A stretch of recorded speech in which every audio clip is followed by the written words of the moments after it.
This is day 2 of that. I didn't get to, I had things to do last night, so I wasn't able to finish the lower control arms. The only thing I have left is just to tighten that 17mm bolt and nut that goes through the one bushing that I pointed out earlier in the video not to tighten until the weight is on the ground. So it's sitting here at right height right now. So that is where you want to tighten it, because then when you lift it, it'll put a little bit of strain on the bushing. This is the control arm. Here, it's more like this. So this is it sitting normally. When you lift it, if I tighten it like it is now, when I lift it, then it's going to put stress on this bushing. But it's only going to be lifted for a little while. You're not going to leave it up in the air for months and months on end. So then you lower it, it goes back to normal. Less tension on the bushing. Bushing lasts longer. So that's why you want to do that. That's why I waited to tighten that last bushing on those till I lowered it also, which I'm not sure. It's fine. It's fine. It's fine. Don't worry about what I'm doing, Eric. So I'm going to put you on a time lapse. We'll finish her up and then we'll pull in the Celica and get those put on. Okay, here we go.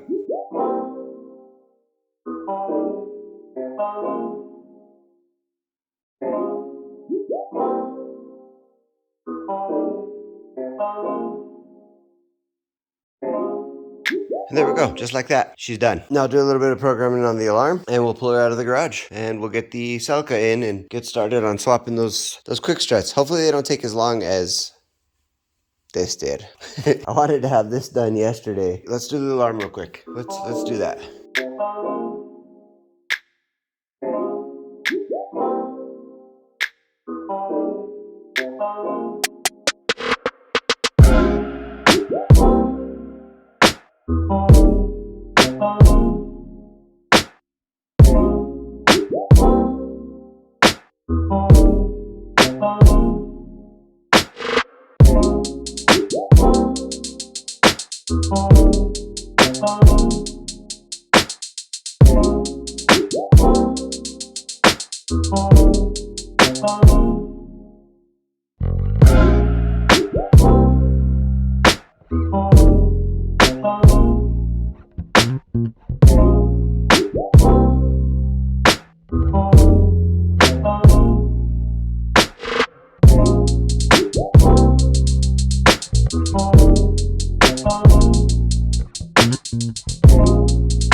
So real quick, Eric was wondering why I took this door apart because the door lock actuator isn't working. Turns out it's a bad door lock actuator, so there's nothing I could do about that. I just thought maybe something was disconnected, but he was also wondering, let me lower this here, why his speaker sounded bad. Well, let's take a look.